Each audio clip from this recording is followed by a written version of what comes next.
Hey everyone, welcome back to the Dad to Dads podcast. Today's subject is one that I received numerous messages about asking me to cover it. Parent alienation, a form of abuse that affects a lot of children as well as causing harm to targeted parents. So I wanted to bring in an expert, Charlie McCready, who works with parents who have been targeted and helping them through that and also helping them reestablish relationships with their children. And I thought we would go through parent alienation. What is parent alienation? What does it look like? And most importantly, find out from Charlie what advice he would give for those experiencing it. Charlie, welcome to the show. Good afternoon, Robert. Thank you very much for having me here. It's an absolute pleasure to join you today. Well, look, thank you again for coming on. And Charlie, I get a lot of messages, and I have for a while, about parent alienation. I'm experiencing this, or my ex is keeping me from the children, restricting phone calls, restricting time, going against court orders. Can you please cover parent alienation? I've looked into it. It's harmful. I mean, we're not going to touch on the legal aspect of it, but I just wanted to find out from you, what is it? Like, what is parent alienation? What does it look like? I know it's kind of broad, but yeah, no, absolutely. And as we go through the conversation, it'll become a lot more apparent onto the nuances of it. But basically, it's where one parent is objectively trying to damage a relationship between you and your children. And usually this is done by mechanisms of kind of, as you say, withholding the kid from seeing you. There's a lot of negative narrative. And I actually break this down into two distinct phases. So For a lot of people, there's something what I call pre-alienation. So this is where in your relationship, you're still married, you're still together, but your partner is starting to say negative things about you, or they might undermine you. They might say the opposite things in terms of your parenting style.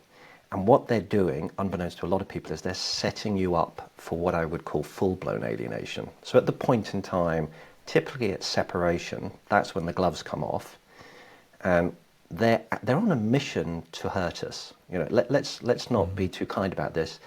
At this point in time, the alienators, they hate us and they vilify us. And what's really happening is these people are hurting inside of themselves.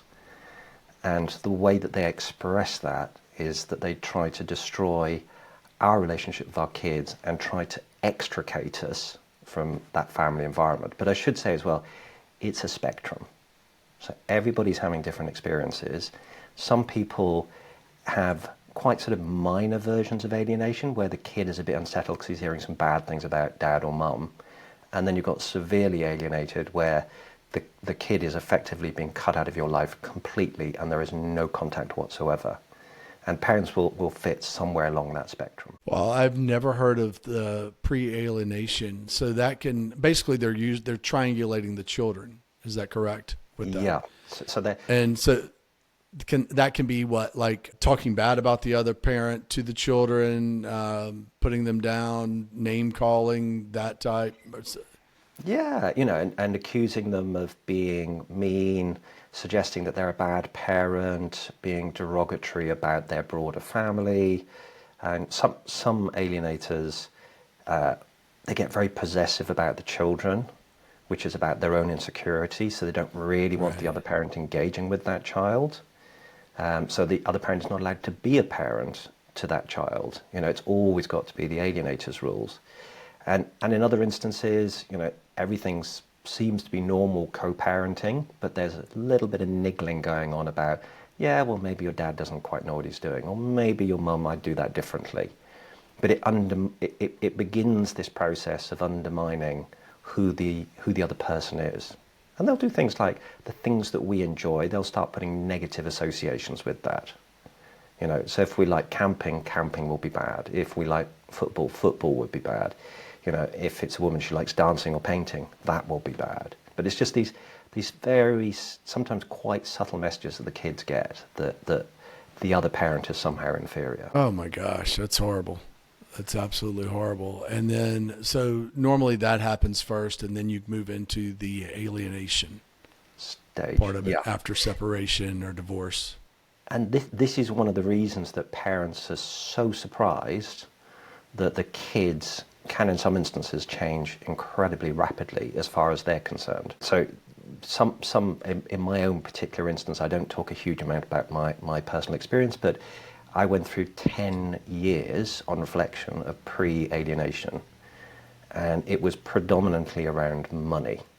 And it was all to do with my ex's insecurities about money. And so I became this person who was never providing enough. So for me, but for so many other people, they're surprised that when the gloves come off, you separate, the kids can change literally overnight, or within a few days. Sometimes the alienator hasn't turned on all the full alienation, which is really sort of a conflict of loyalty that they create between you and the kid. So the kid has to do everything to appease the alienating parent. But when they turn that on, it's incredibly powerful. So in a lot of instances, the alienation is a fear-based relationship. So that parent is normally providing something to the child. The alienating parent is providing something to the child. So it might be love, it might be money, it might be support, but it's conditional. And so the child knows that unless they appease that parent, the things that they're going to be given will be withdrawn. And in some instances of alienation, the alienators never even give those things. So in a lot of instances, the alienators are quite aloof individuals who don't give love and support to their child. So their child is constantly seeking the thing that they'll never get. And that's their power base. So when we talk about alienation, it's really quite a broad spectrum of different ways that different people classified as alienators are exercising power over our kids. I consider it's like a jigsaw puzzle. And my job is to help parents to navigate the jigsaw puzzle. And there are three key elements to that. So the first part is, what is your kid going through? Because we tend to view the world through our eyes. And that's something that every parent needs to do differently. It's like, stop looking through your lens, look through what's happening to your kid, because you'll see something completely different happening. You need to look at their coping mechanisms, how they're dealing with it, what they need from you. The second part is the alienators, because they all do very, very similar things, but they're all unique as well. So you really need to get into their mindset to understand, what are they going to do next? How are they going to damage the relationship with your kid? And also understand they're not going to change. You're in damage limitation mode with alienators. And then the third part of the equation is you. Because we come into this with so much of our own baggage, issues, insecurities. And what happens to us is all of that stuff bubbles up to the surface. A large part of what we're experiencing in alienation is actually us experiencing our own insecurities. That's interesting. Can you go back when you said it's fear-based? Yep. What is that fear? So typically, the child is being basically told by the alienating parent, you have to side with me rather than siding with the other parent. And normally, if you don't, I'm going to punish you in some way. So okay. I'm going to put you under psychological pressure. I'm going to stop you from, I might stop you from seeing your friends. I might embarrass you publicly. I might withdraw my love. I might withdraw money. But it's all things that are going to, there will be a punishment unless you do what I say. Okay. What I was curious about was, is there fear on the parent that's doing the alienation? Is there fear behind the reason for them doing that? Totally. Yeah.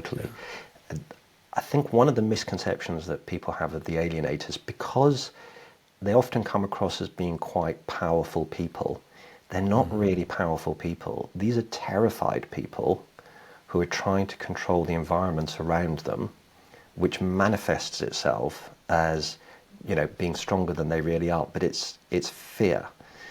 So they're massively fearful. What I've discovered is, people use the term, they talk about narcissists and psychopaths and cluster B personalities, and there's a debate about whether this stuff is nature or nurture, and I'm sure there is an element of nature, but every single case that I've come across, we're talking about hundreds of cases with parents, there's always been, the strongest case has always been nurture. So the alienators have either had some sort of negative experience in their past that they brought with them into their adult life, and the controlling mechanisms that we see them using are them trying to stop or to avoid repeating, ever experiencing that trauma again. And it stunts them as people.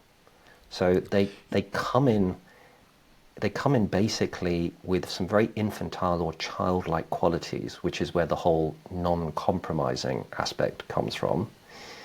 The controlling is all about not wishing to revisit their past, but what you're dealing with is, because they're often quite volatile people as well, so they're very insecure, they're very vulnerable, and they have 5 big triggers.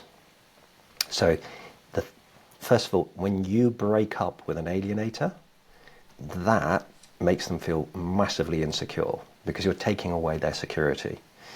Gotcha. The second one is anything to do with any sort of court hearing or legal matters, because they find that very difficult to control. So the decisions are being made beyond their sphere of influence. That makes them really vulnerable again. So that's their second one. The third one, money, a really important security blanket for the alienators. The fourth one is, if you get into a new relationship with somebody else, they really hate that, because now there's the risk that you might be happy again, and that's something that they don't want to see happen. But the other side being that you might introduce a new person into the life of your child. Gotcha. And that person, might be a positive influence, or they're really nervous that they're going to be replaced as the mum or dad. Mm-hmm. And then the fifth trigger is if you're having a good relationship with your child, because they're trying to cut you out, they're trying to damage that relationship. And in all 5 instances, their typical reaction is to further alienate the kid, because that's the most effective way of hurting you. Well, it sounds to me like the alienating parent, it seems to me there's probably a personality disorder that's behind that. Because a lot of what you're saying is talking about control. There's, insecurities, feeling inferior. Yeah, that's interesting. That's very interesting. And they don't go and seek help. These are people who typically don't get therapy for themselves. And they don't like our kids having therapy. And, so many parents have had the experience that if you go to a marriage counsellor to try and resolve issues before the relationship comes to an end, they're quite happy talking about you and your issues, but as soon as it comes on to them, they're out of there. That's not, they're only there to criticise you, not to reflect on themselves. And that's the problem, because they don't have this ability to look at themselves and consider ways in which they can grow like we do. Right. And that's how we evolve and we change, but they don't. Wow. That is a subject for a whole nother day. All right. So somebody comes to you and, they find you, they come to you and I need help. I'm being alienated from my children. What do you do? Like, what advice do you give? The first thing I try to do is I try to understand their personal jigsaw puzzle. Okay. So the age of the child, the experience of the child is kind of some of the most important stuff. So how long is alienation? What age are your children at the moment? Because if they are older in their teens, then they're probably having a very different experience compared to if they're, 6, 7, 8. Mm-hmm. Because the sorts of information, the sorts of lies that they're being fed tends to be quite different, and also the way that they're treated by the law is very different. So depending on which state you are or which country you're in, from kind of 12 to 14, the laws typically start listening to what they call the voice of the child. But what they're listening to is the voice of the alienator, which kind of plays so that the laws end up actually disempowering the target parent, because it favors the narrative that's being echoed through the kid saying, well, actually, I want to spend the time with my mum, or I want to spend the time with my dad, who's the alienator, because they're putting the pressure on me and I have to appease them. So I like to understand, how old is your kid? How long has this been going on for? What sort of contact do you have? So some parents have got pretty good contact. That's really helpful, by the way. If you've got contact, you've got a foundation with which you can kind of work with and try and create some balance for the child in terms of their experience of you as an adult. So rather than just hearing all the negative narrative about you, if you've got no contact, you have no opportunity to correct their experience of you. And here's a complete no-no, by the way. Never, ever talk about alienation to your kids, because that is the one subject they don't want to cover. The reason being, because of that loyalty conflict, they don't want to say anything negative about the alienator. So if you start defending yourself, by extension, you're saying something negative about the alienator. And then when you also start criticizing the alienator, so most of us get caught in this bear trap where our kids are starting to demonstrate signs of being alienated by being cold with us, they might be rude with us, and everything's on a spectrum. There's different degrees of bad behaviors they might demonstrate to us. And what we do is we start defending ourselves. And so you've got a kid who's been in a household who hears something really negative about you and it's really uncomfortable. Then they come and spend time with you in your household and they get the same thing from you but about the other person. So guess what? Your kid doesn't want to come and spend time with you because you're putting them in the same situation as they are in their hostile environment with the alienator. So what is a parent to do? Like if let's say that you do have some contact, and I want to go to the ones that have no contact in a minute. Yep. But if you have some contact and you are being alienated, you are being basically trashed to the kids. What is I would imagine that a lot of parents would want to share their side of the story. No, I'm not like that. No, this didn't happen. And, no, I'm not mean.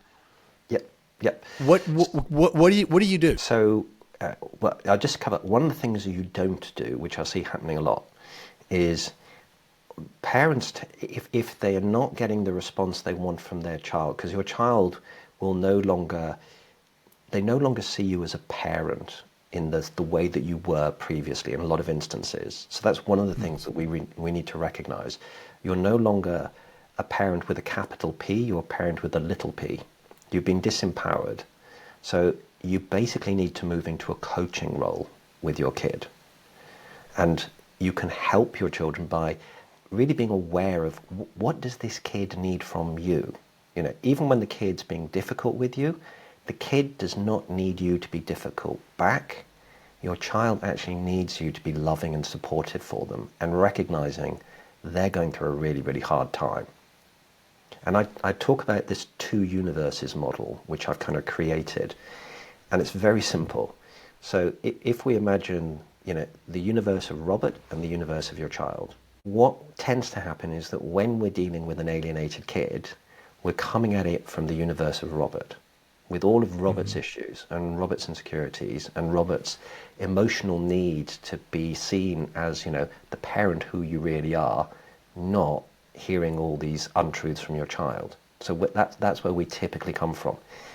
What our kid needs from us is completely different, because our kid is having all this pressure put on them by the alienating parent, so that the time spent with us feels uncomfortable, because they know that spending any time with us gets them into trouble with the alienating parent.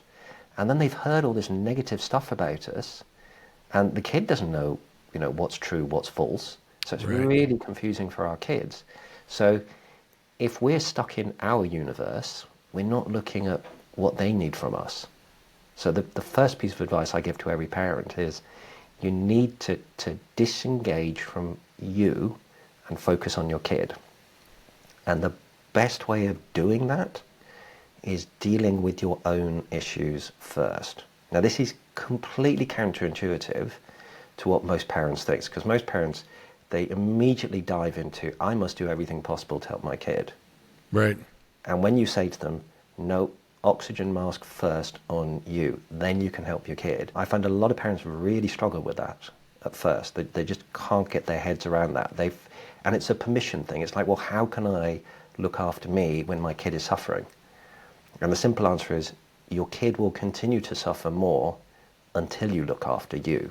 Because only at the point in time that you're emotionally resilient, let's just call it that way, when you are no longer triggered by the stuff your kid is doing and the stuff that your kid is saying, you're now properly focused on your kid.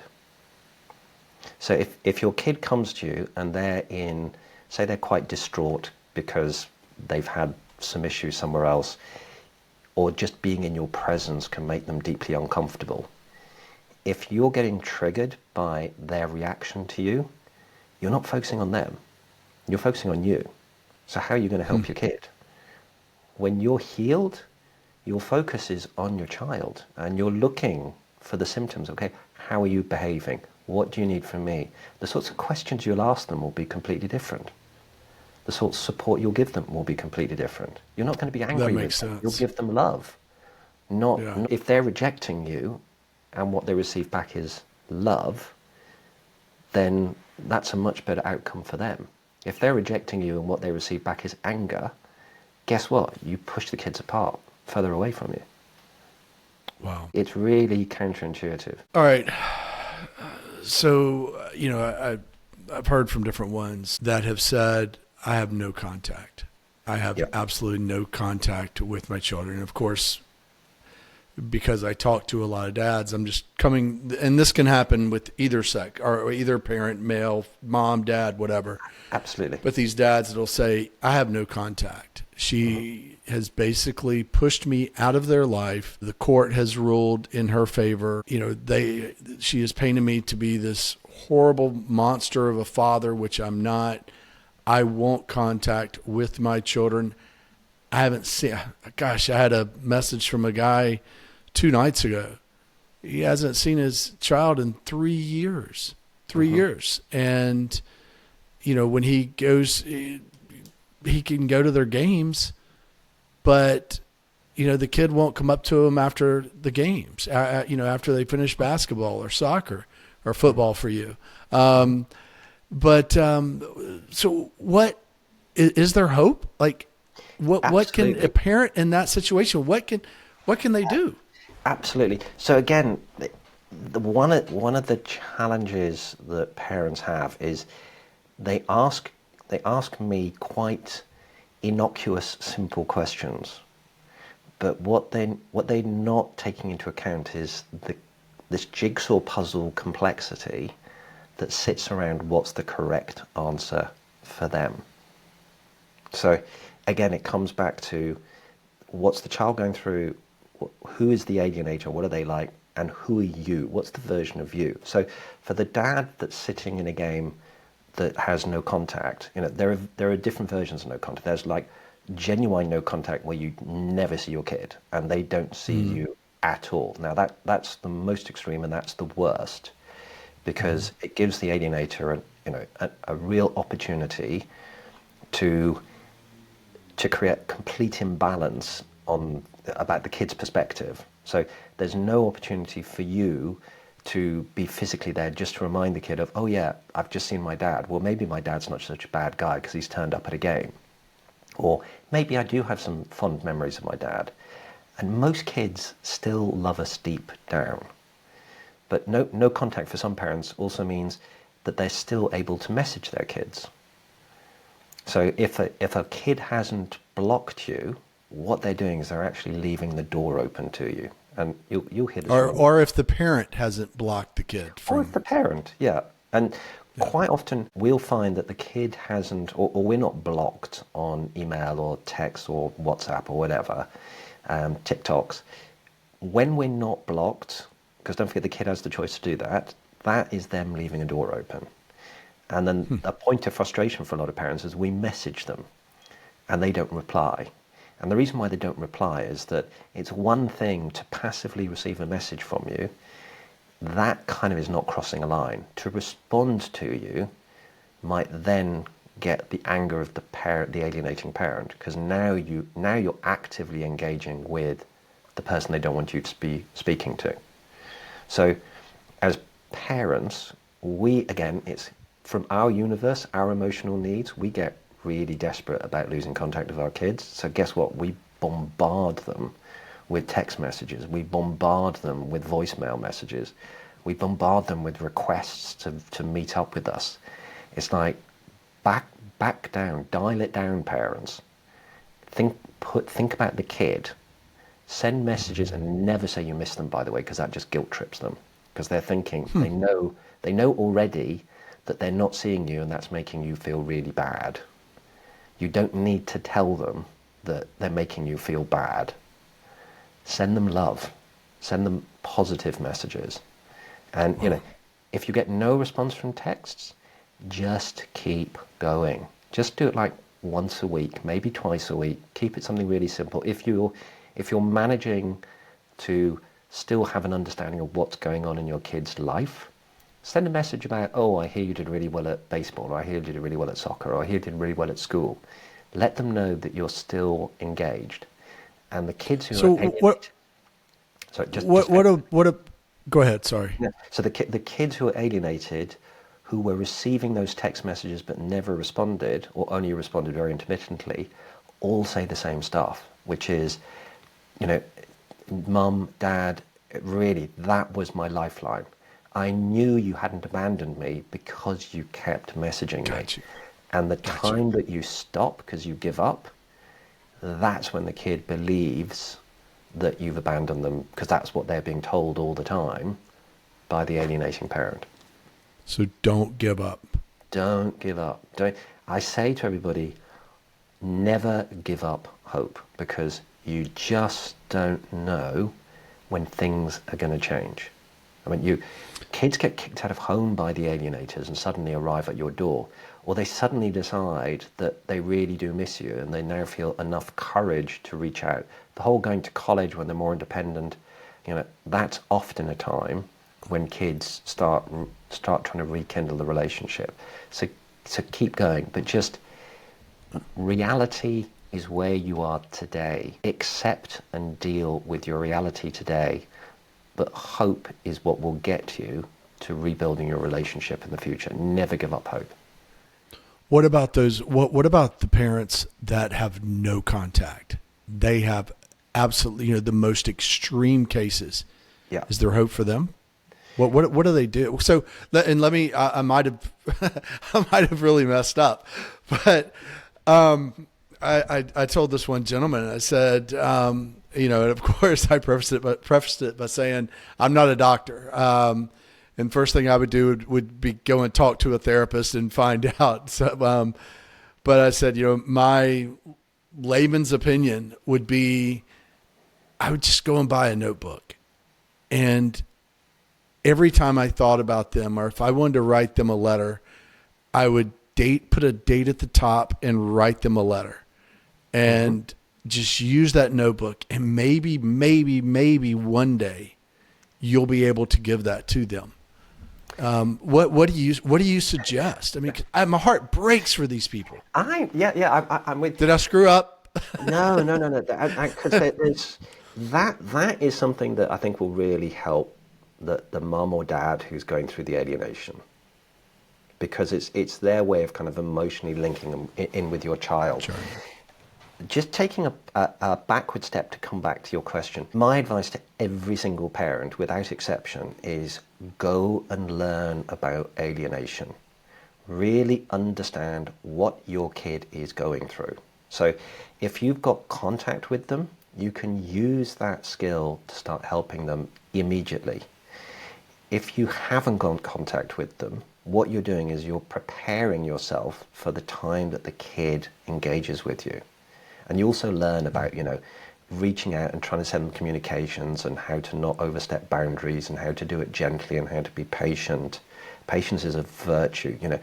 People say patient of a saint. Well, that is nothing compared to what we as parental alienated parents have to do. And we have to have patience and love that extends beyond anything we ever imagined we were going to have to exercise before. If anything, it teaches us love, because we have to be so loving and give our children latitude that is kind of done at our own personal expense. We have to go through the pain to reduce their pain. But for the no contact kids, as I say, the dynamics can change at any point in time. The worst case scenario is you might never see your kid again. That is the harsh reality. And that also links to another theme which we should cover about how you need to carry on conducting your life regardless of where you are on that spectrum of contact and no contact. But for some people, they will not have contact with their kids. For some people, they will have very limited contact with their kids, and it will always be a very strained relationship. And that's because our kids are not going through their own healing process and have the ability to deal with rekindling with us. But we as parents always need to be prepared for helping our kids as much as we can. So there is a massive bear trap again. If a kid reaches out to you and you're not prepared as a parent, you're gonna screw it up in most instances. And one of the big traps we fall into is we think, yippee, it's been 1 year, 5 years, 10 years. My kids reached out to me. They want to have a conversation. Now's my time to set the record straight. And the kids basically put a tiny little toe into the water to see if it's safe to go in. And you slam dunk them with this enormous tsunami of all this stuff you've been penting up for years and years and years, which again, that's all your stuff in your universe. Right. That's why you need to get rid of that stuff. Deal with it. And that's where I spend most of my time with parents, is helping them deal with the stuff in their universe. Because if you hit the kid with a tsunami, they're gone. They're gone. If they didn't see you for 1 year, they might not see you for another 1 or 2 or 3 years. So we have to learn as parents, and it comes back to the thing, never talk about alienation. And what you were saying about writing stuff down, you have to be careful that in sharing with your child the stuff that you were doing when they were alienated is reminding them of alienation. Gotcha. And as I said at the beginning, the conversation they don't want to have is about alienation.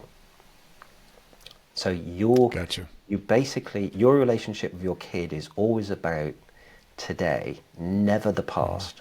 It's today and tomorrow. Whatever's happened in the past is in the past. Forget about what the alienator has done to you. Forget about what the kid has done to you.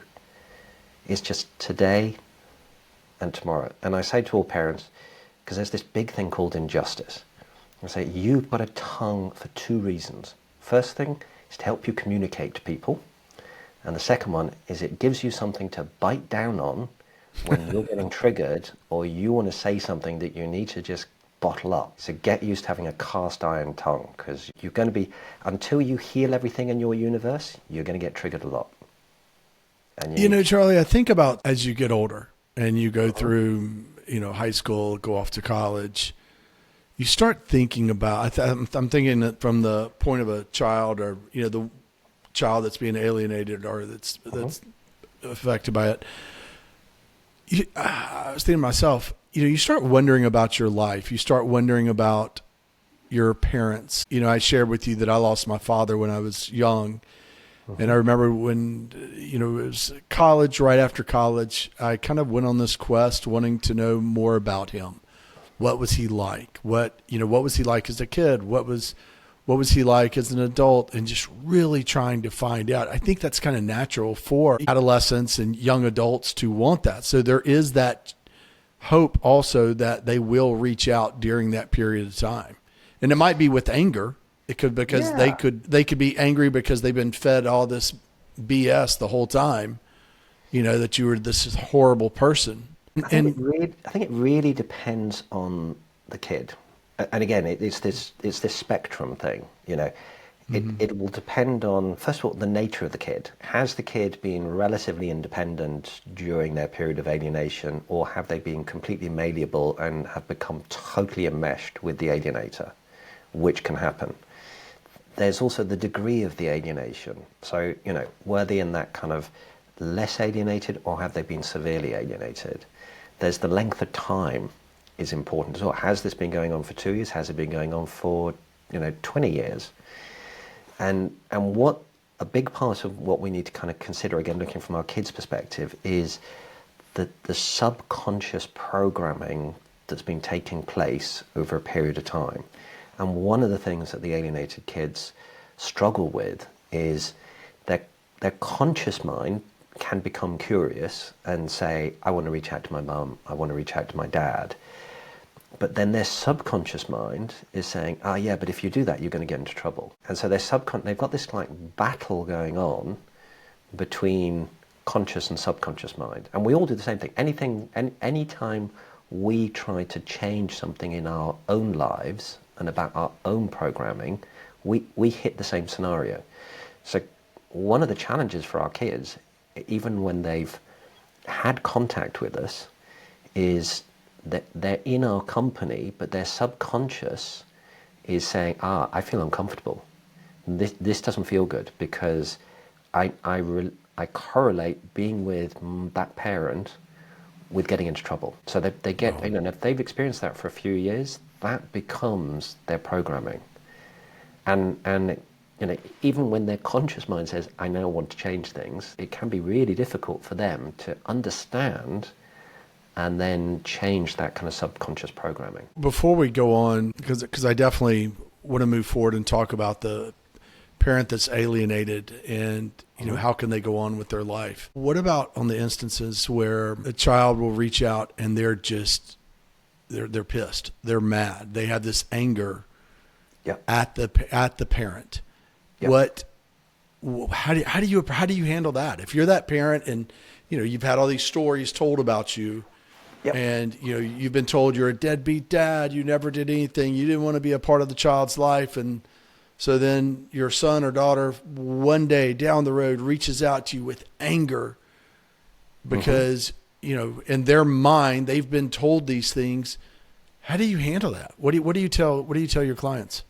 So I'm like a politician, Robert. I always answer the question with a different answer. But I will come back to your question. The thing that a top tip, and I try to ingrain this in every single parent, because I would hope that I come across to people as being fairly positive. And, it's like you need to get back into being the person who you are as a parent. But you need some positivity because we get terribly down and depressed and we're just a wreck when this is happening to us. I've been there, I've done that. I don't do that anymore. I've not done that for a very, very long time. I've learned not to. Turn the stuff that looks like a negative into a positive. That's top tip for any parent. So if you're not having contact with your kid and you're struggling with the fact that you're not having the time with them, flip it on its head and say, I am such a loving parent. I have so much love in me for my child. I have the capacity to give them that breathing space so as not to put pressure on them so that they're in a better space. And I have enough love to gift that to them. So looking at the angry kid, flip it on its head and say, rather than see the angry kid, you've got contact. This kid's with you.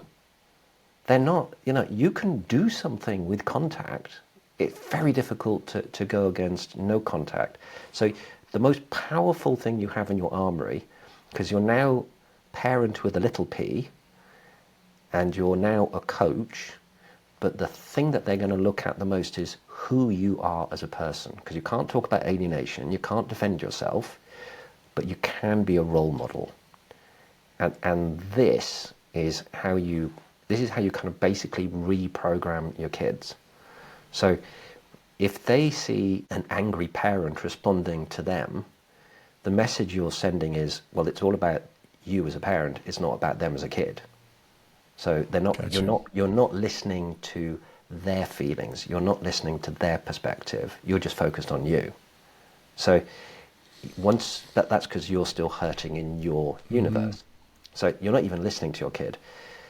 But then what you also can't do is, like, when you're a parent with a capital P, they're spending time with you. You can teach them your values. You can teach them how, what you think a good way of conducting themselves in the world is.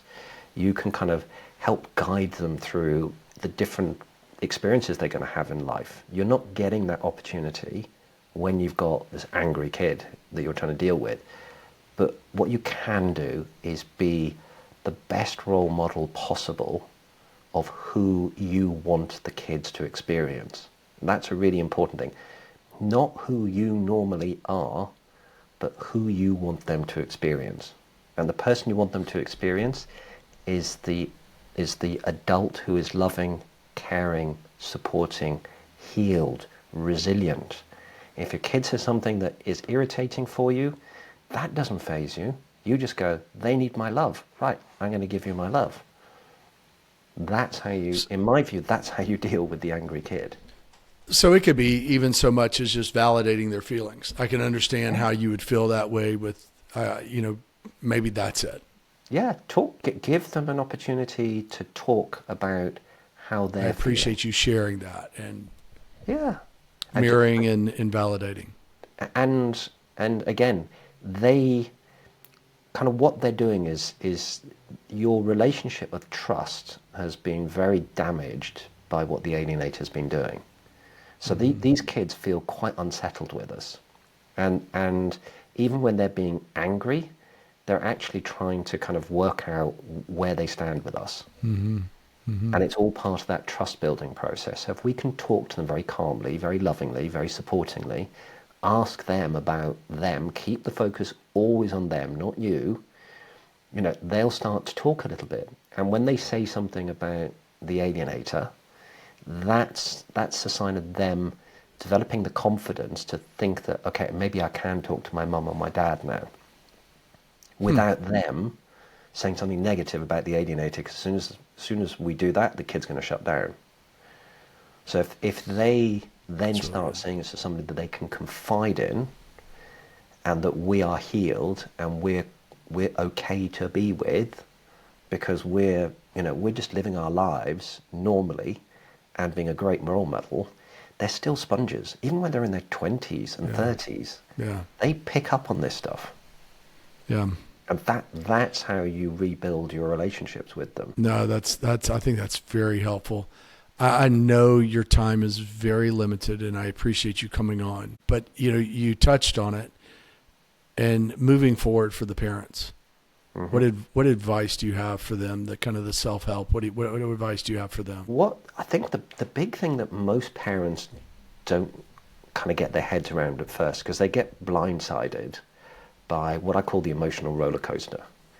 And there are 9 specific things that we all experience, but it's very related to alienation. So there's grief, because we don't have the kids in our life. There is guilt, because we always beat ourselves up for not having done enough. There's shame, which is particularly powerful for women, because the people around them are very critical about the fact that the kids are not with them and they're with the dad. So the women get Mm, super beaten up by that. makes Then sense. there's powerlessness, because we feel that whatever we do is wrong, everything is used against us, which leads into injustice.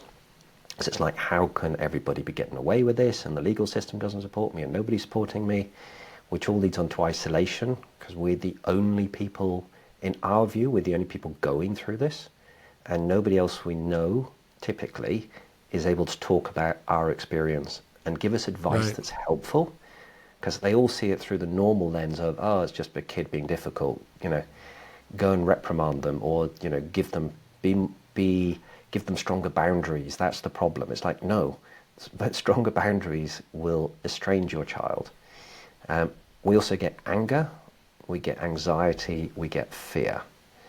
And what happens is that the alienator creates that conversation within us, because they basically place all those emotional pressures on us. And this is where it gets crazy. We then start self-perpetuating that. So they put us on that roller coaster ride, and we, unless we do something about it, we will stay there for years. You know, I've met some parents who've been on that ride for like 20 years, just going around and around and around and around. And part of it is a permission thing, and part of it is just recognizing that you're just looping.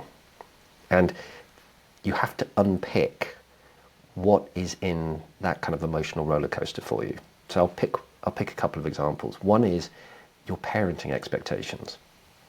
So when you had, or even before you had kids, you look at your own parenting experience and you say, what was good? I'll repeat that because that was good. And you say, what was bad? And then you say, I'm going to make sure that never happens to my kids. So even before your kids are, a few years old, you already have this mapped out journey for what it was going to be like, going to their graduations and seeing them being adults, sorts of people they might be. So you create this blueprint, and then you go through alienation. And what happens is that the blueprint you have in your head is now very different to the experience that you expected to have with your child.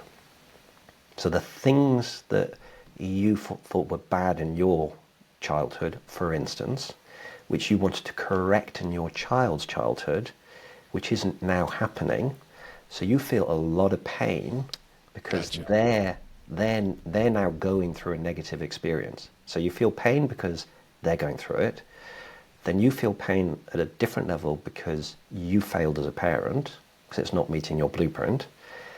And then you feel pain at a third level because it reminds you of what you went through as a kid. So that's just one example. And then we have all of these insecurities and vulnerabilities that we brought in. So a lot of us are empaths, which is why we ended up marrying narcissists, sociopaths, whatever, these alienators. And being empaths, a lot of us, we have confidence issues and self-worth issues. Right. And so we got a lot of triggers. And so, one of the confidence issues might come from our parents not giving us love and support that we should have received. So guess what? We're always looking for approval from the parents. Right. The way this manifests in alienation is when your kid starts rejecting you, you suddenly find yourself looking for approval from your kid. Instead of, it flips the child relationship, so the child-parent relationship on its head. Instead of them looking to you for approval, now you're looking to them. They will do things when they're rejecting you that trigger your memories of constantly trying to seek approval from, one of your parents, for instance. So that universe is full of things you need to understand, unpack, deal with. And when you're dealing with it, by the way, it creates a void. When you start getting rid of stuff, I describe it to people as it's like, imagine your subconscious is this huge warehouse. It is full of other people's stuff. Right. And I think I was watching a great thing the other day where they said 70% of what is in your subconscious is detrimental to your well-being because it's negative beliefs. 70%. Yeah, really, I could see that. Wow. Yeah. So you all of that sitting in your universe. So you need to start unpicking what's in there and throwing it out. But when you throw it out, it creates a void. And if you don't fill the void, you then end up in the situation where you'll just go back to those old habits that you have. And the biggest piece of advice I have for any parent is get back on with your life. If you've been alienated to a smaller degree or if you've been cut off, you have to get back on with your life, because think of those universes again and think of a cut-off situation, as in no contact. When you're going through sadness and depression, you're on that emotional roller coaster, it's not impacting the universe of your child. If you're living your life to the full and you're embracing life and you're joyous and happy, it's not impacting the universe of your child, but it sure as hell is impacting you. And that role model, when you get to have contact with your kid again, if the kid meets the sad, depressed version of you, they don't want to be with you. No. You're full of bitterness and sadness, and like you're just toxic to be with. What they want to be with is the happy, joyous parent who's giving them an example about what their life can be like. And it's counterintuitive. Alienation is just stuffed with these counterintuitive. No, I would think that's so hard, but that is so beautiful the way you put that. I mean, it really is. But it is the truth. You have to, and it's a journey. You're not going to clean that warehouse out quickly. I help people to shift their mindset within just a few weeks. But I've been doing this I've had 10 years of pre-alienation, 15 years, so 5 years of full alienation, another decade of kind of post-alienation and dealing with the scars. And, I'm still on that journey. I still have conversations with my own kids, and I'm still seeing things that they need support with. So you can relate. You can relate. You've been there. You've been there. And the thing I do for parents now is I help them to avoid the mistakes that everybody makes with their kids, as well as fast track getting off that emotional roller coaster, because you don't need to be there. In fact, so people can reach out to you through you're on Instagram. We found each other through Instagram, and they can reach out to you through Instagram. Doesn't matter if they're in the U.S., Australia, wherever it may be. You'll help global. them. Yeah. So the way that people can reach me is I've got a website which is very easy. It's charliemccready.com.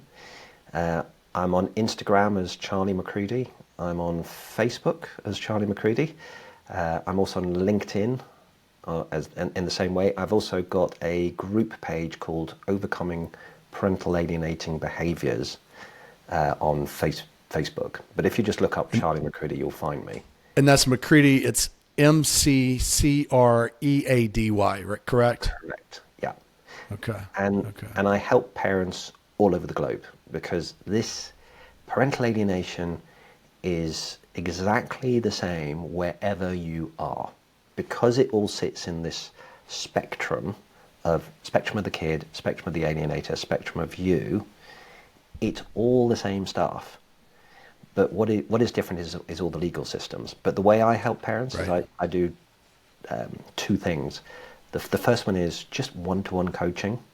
So some people want to dip in and out, they just want to get an hour. Some people want to have 3 or 4 hours to help them through specific situations, or just help them through getting a little bit more understanding of alienation or rebuilding their resilience. And then the second thing I do is what I call the 9-step program. So it does what it says on the tin, 9 steps. It's over an 8-week period, and it basically takes you through those 3 key things of understanding alienation to help your kid, getting into the mindset of the alienator so you start playing a better game with them, and getting you into a much better mental and emotionally resilient state. So over 8 weeks, and what I do with both of them, so for the program it's tutorials and live coaching with me, and for the coaching it's just live coaching, which is all done over Zoom. So people can access my expertise anywhere in the world. Wow, that sounds very powerful. I love that with the STEP program. I definitely do. I think that's great. Charlie, what else did we miss? Did we miss anything else? This is... I know we missed a lot, but it's... subject. I think a good way to kind of finish up is hope. It's really important for everybody to have hope, because we go through some really dark moments, and we kind of think, I'm missing my child right now, and we get very caught in the weeds of the moment. And one of the things I teach all of the parents is learn to take an elevated view, take a higher perspective, be the observer of what's going on. Because when you do, it gives you the emotional space from the pain that you're going through right now to be able to say, okay, right now imagine it's a war, but this war is going to go on way longer than you anticipate. So this war is basically your lifetime and your kid's lifetime. So, for most of us, we've got, depending on the age as a parent, you might have 40 to 50 years left in your life. If the alienator manages to steal 1 year, 2 years, 5 years, 10 years, it's still only a small number of years out of 50. So it might feel like they're winning right now. Be patient. Do the right things. Don't rush this. Let your kids come back to you in a way that works for them. Then you get to win the war. Because once they start having good relationship with you, it's really difficult to re-alienate them again. So it might take you 5 years, but take the 5 years to win the next 40. Great advice. Great advice. I definitely understand why you're an expert in this, and I highly recommend to anyone listening, to those listening out there, to reach out to Charlie if you're dealing with this, struggling with it. I know there's several people. Reach out to him and see what he can do for you, and how he can help you out and help you through this horrible journey that you're on. And I love your part of hope. It seems like hope and patience is a big part of this.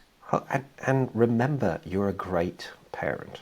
That is the truth. Whatever else the kids are saying, the alienators are saying, none of that is true. You guys are great parents. Hold on to that truth and let that shine. Charlie, thank you. I really appreciate you being on, and I look forward to maybe future conversations as well. And again, I know your time's limited, but thank you for coming on. I really appreciate that. It's been an honor. Hey, thank you so much for inviting me, Robert. Oh, definitely. I think what you're doing is amazing, and we need you to keep going with all this education and this support you're giving parents. It's the lifeblood of success. I'm trying. It's a struggle at times. You're amazing. I'm trying. So, well, Charlie, look, thank you again for coming on. And look, thank you all for listening to the Dad to Dad's podcast. And you can find us on Spotify or Apple Podcasts, as well as on YouTube and Instagram. And don't forget to hit that like and subscribe button so you don't miss any future episodes. And we'll see you all next time. Thanks so much.